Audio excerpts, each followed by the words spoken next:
তিরমিজি শরীফের ২৯১৪ নম্বর হাদিস। রাসূলুল্লাহ সাল্লাল্লাহু আলাইহি ওয়াসাল্লাম বলেন, কিয়ামতের ময়দানে আল্লাহ তাআলা হাফেজকে ডাক দিবেন। হাফেজকে ডাক দেওয়ার পরে যে হাফেজ, আপনারা জানেন হাফেজরা এই কোরআনকে হিফজ করার জন্য আপনার আমার মতো স্বাভাবিক কোনো জীবন যাপন তারা করে না।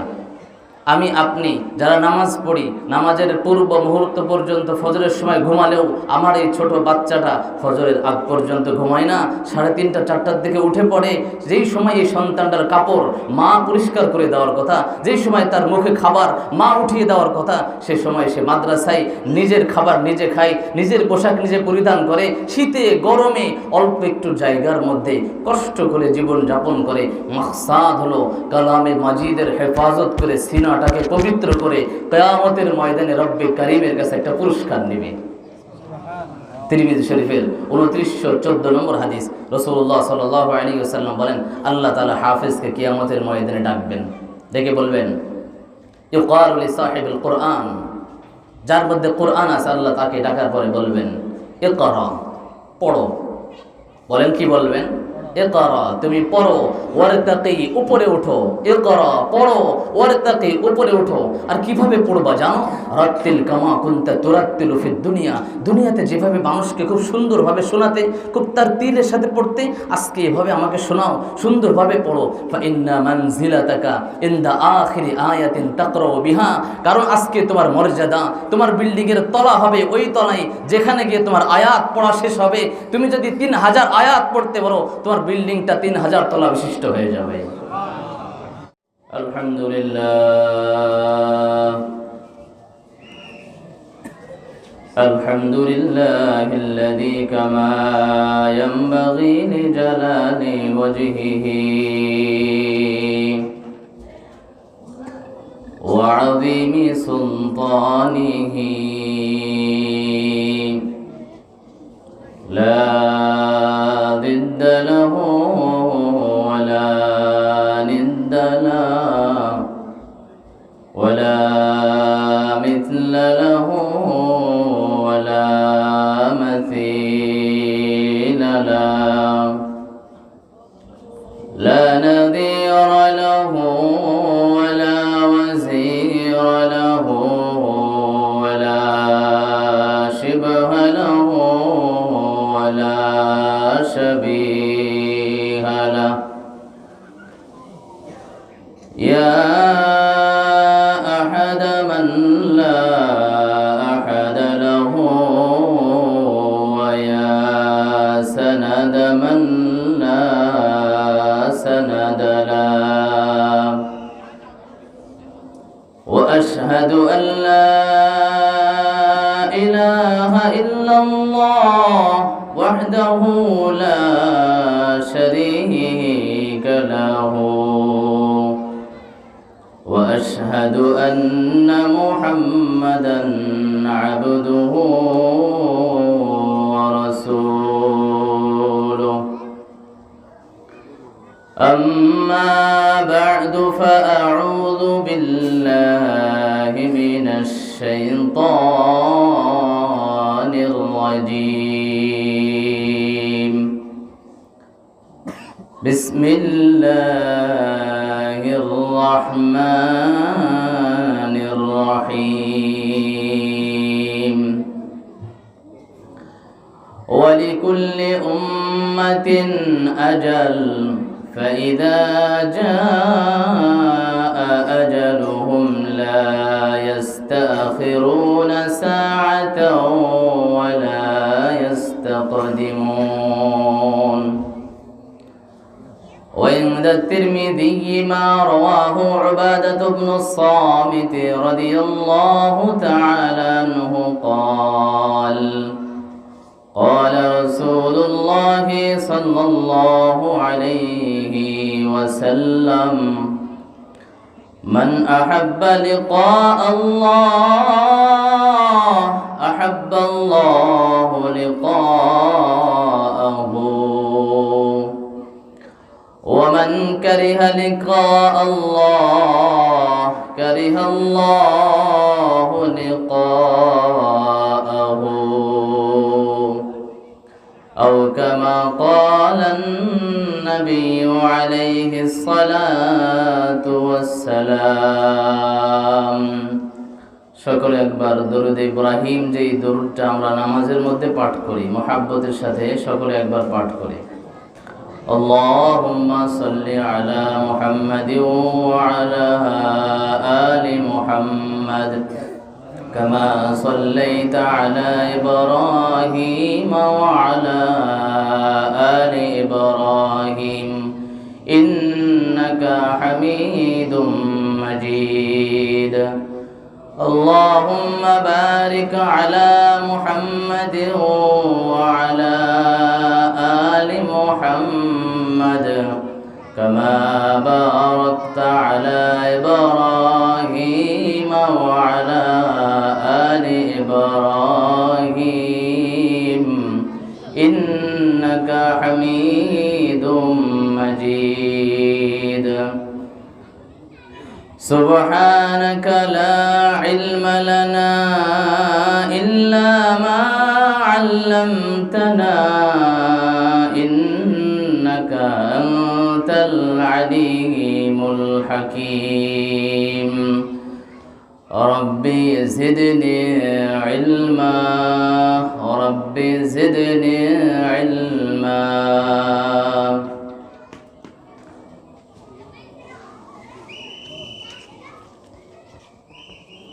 আল্লাহ তাআলার দরবারে অসংখ্য শুকরিয়া,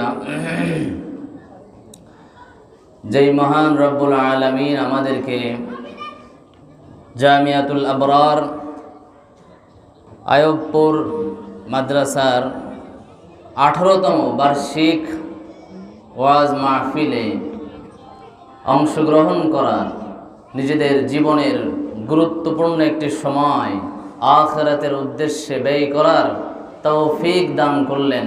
এজন্য সকলে আমরা খুশি না বেজার? বলেন, আমরা খুশি না বেজার? খুশি হওয়ার কারণে আল্লাহ তাআলার দরবারে কালিমাতুশ শুকর আদায় করি। সকলে বলি আলহামদুলিল্লাহ। মুহতারাম হাজিরিন, আমি আপনাদের সামনে কোরআনে মাজিদের 8 নম্বর পারায় উল্লেখিত 7ম সূরা সূরাতুল আরাফের 34 নম্বর আয়াত পাঠ করেছি।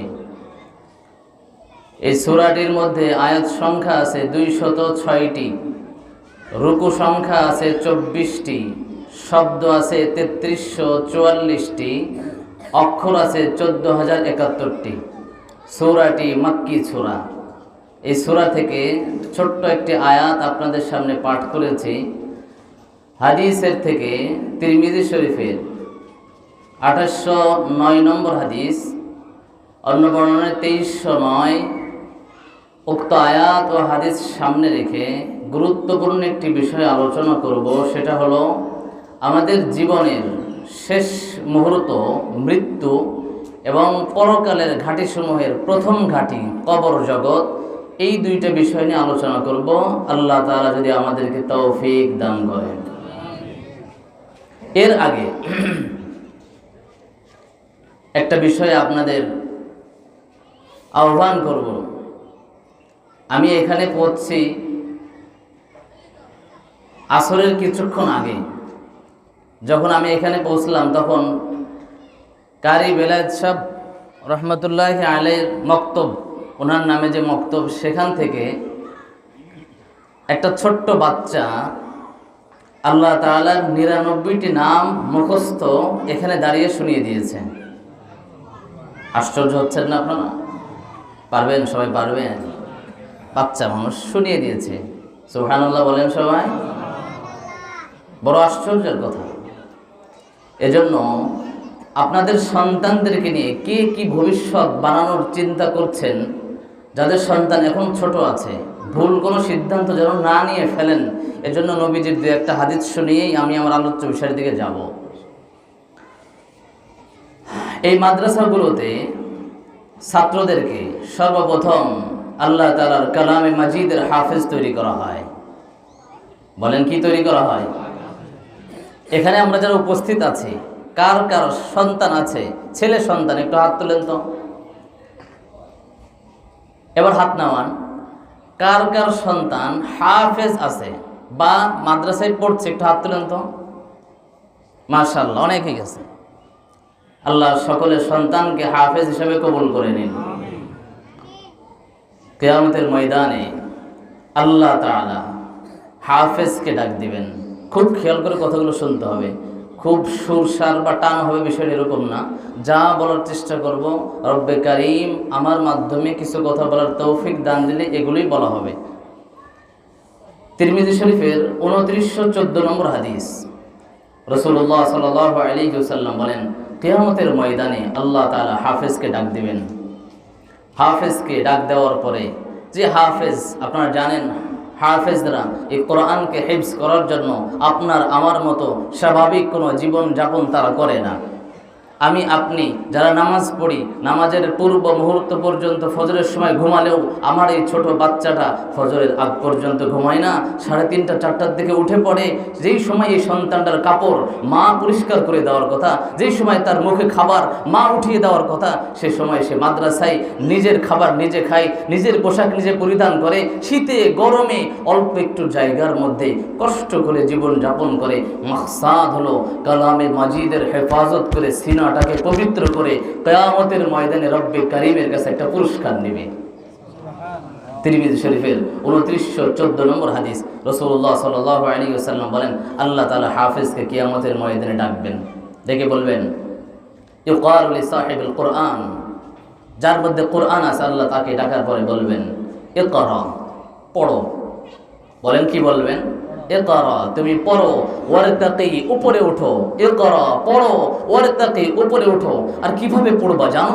রাত্তিল কামা কুনতা তুরাত্তিলু ফিদ দুনিয়া, দুনিয়াতে যেভাবে মানুষকে খুব সুন্দরভাবে শোনাতে, খুব তার তীরের সাথে পড়তে, আজকে এভাবে আমাকে শোনাও, সুন্দরভাবে পড়ো। ফা ইন্না মানজিলাতাকা ইনদা আখিরি আয়াতিন তাকরাউ বিহা, কারণ আজকে তোমার মর্যাদা, তোমার বিল্ডিংয়ের তলা হবে ওই তলায় যেখানে গিয়ে তোমার আয়াত পড়া শেষ হবে।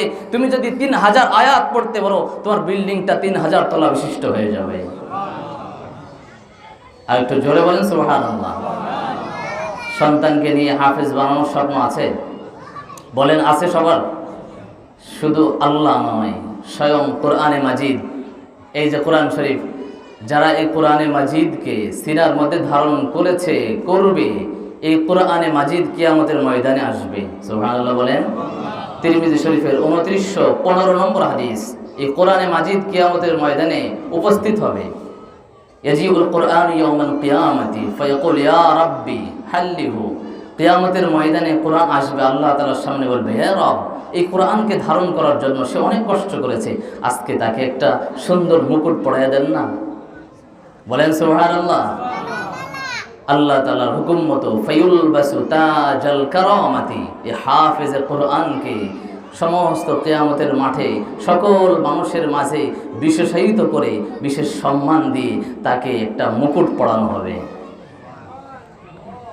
কোরআন এতটুকুতে সন্তুষ্ট হবে না। কোরআন বলবে, আল্লাহ আমি জানি আমাকে ধারণ করার জন্য সে কি পরিমাণ কষ্ট করেছে। না না না, এতটুকু হবে না। ইয়া রাব্বি জিদহু, ও আল্লাহ তাআলা আরো সম্মান বাড়িয়ে দাও, আরো সম্মান বাড়িয়ে দাও। ফায়ুলবাসু হুল্লাতাল কারামাতি, এরপরে আল্লাহ তাআলার হুকুম মতো জান্নাতের 2টি পোশাক তাকে দেওয়া হবে। কোরআন এতটুকুতেই সন্তুষ্ট থাকবে না। কোরআন আবার বলবে, ও পরওয়ারদিগার আল্লাহ, কষ্ট করেছে, বাবা মায়ের থেকে মহাব্বত জুদা করে হেফজখানায় পড়ে আছে, এত কষ্ট করেছে, ইরদা আনহু, আল্লাহ এই হাফেজের প্রতি আপনি সন্তুষ্ট হয়ে যান। তখন আল্লাহ তাআলা বলেন, ফায়ারদা আনহু, ঠিক আছে, আমি এই হাফেজের প্রতি সন্তুষ্ট হয়ে গেলাম। বলেন আমরা আমাদের সন্তানকে হাফেজ বানাতে চাই কিনা? দরকার আছে কিনা বলেন? প্রশ্ন হতে পারে, আমরা তো মূর্খ মানুষ, আমাদের সময় তো শেষ হয়ে গেছে, দাড়িগুলো পেকে গেছে, ইচ্ছা থাকলেও আমি আর হাফেজ হতে পারবো না, বিধায় সেই মুকুটও আমার পড়ার সৌভাগ্য হবে না, আর সে জান্নাতের পোশাক পড়ারও সৌভাগ্য হবে না, তাহলে আমি আমার সন্তানকে হাফেজ কেন পড়াবো?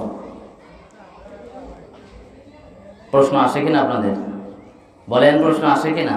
এবার আসেন, যারা আমরা আমাদের সন্তানকে হাফেজ বানানোর জন্য টাকা পয়সা খরচ করছি, মেহনত করছি, একটু মায়া ত্যাগ করে, এই বয়সের ছেলেটা আমার কাছে থাকলে বড় আদরে থাকতো, কিন্তু আমি এই আদরটাকে ত্যাগ করে আমার ছেলেটাকে মাদ্রাসায় দিয়ে এসেছি।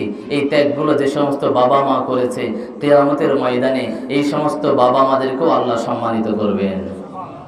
মুসনাদে আহমদ একখানা হাদিসের কিতাব, এই কিতাবের 22,950 নম্বর হাদিস। হাফেজে কোরআনের বাবা মাকে, হাফেজে কোরআনের বাবা মাকে আল্লাহ তাআলার হুকুম মতো তাদেরকে ইউকসা ওয়ালিদাহু হুল্লাতাইন লা ইউকাওয়ামু লাহুম আহলুদ দুনিয়া, হাফেজের বাবা মাকে দামি দুটি জান্নাতের পোশাক দান করা হবে। তারা বড় আশ্চর্য হবে, বিমা কুসিনা হাদিহি, কেন এই পোশাক আমাদের? আমরা দেখছি আমাদের পাশের কাউকে তো এত দামি পোশাক দেওয়া হয় নাই। আমি তো অমুকের বাড়িতে কাজ করতাম, সে তো আমার মালিক ছিল, তার তো আজকে এত দামি পোশাক না। আমি তো গরিব মানুষ, কৃষক মানুষ, আমার গায়ে এত দামি পোশাক কোত্থেকে আসলো? জীবনে তো এত দামি পোশাক কেনারও সৌভাগ্য ছিল না, সামর্থ্য ছিল না। আজকে বহু ধনী মানুষকে দেখছি উলঙ্গ অবস্থায় আছে, আমাকে এত দরিদ্র মানুষ হওয়া সত্ত্বেও এরকম মূল্যবান কাপড় কেন পরানো হলো? ফেরেশতারা উত্তর দিবে, বি আখদি ওয়ালাদিকুমাল কোরআন, তোমার সন্তান হাফেজে কোরআন হওয়ার কারণে। আরো জোরে বলেন সুবহানাল্লাহ, আরো জোরে বলেন সুবহানাল্লাহ। বলেন এটা কিসের সম্মান?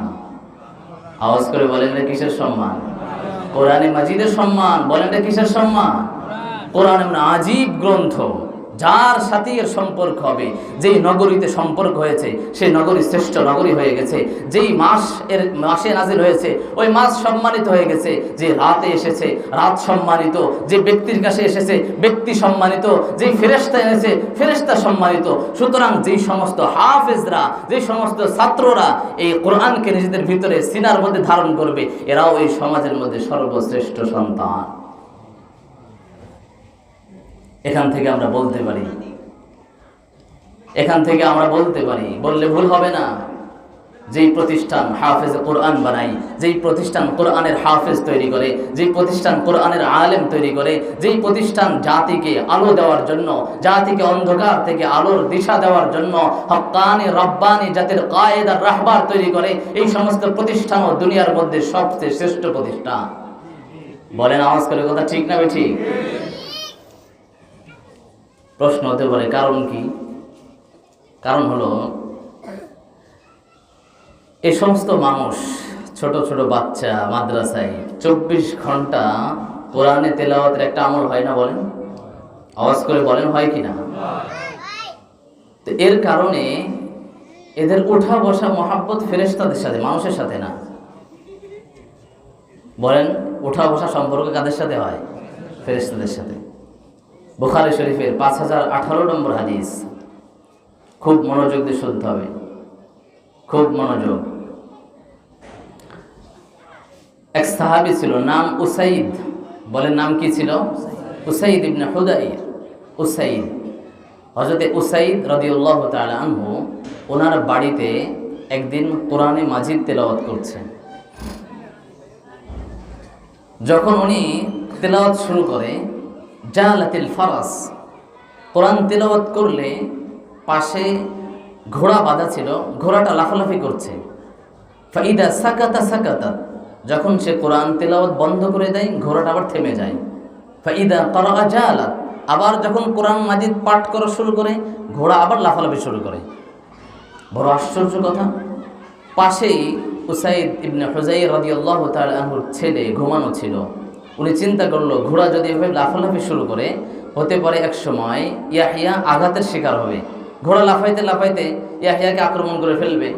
এজন্য উনি ভয়তে, কি যেন হয়ে যাচ্ছে, এই ভয়তে কোরআন তেলাওয়াত করা বন্ধ করে দিলেন।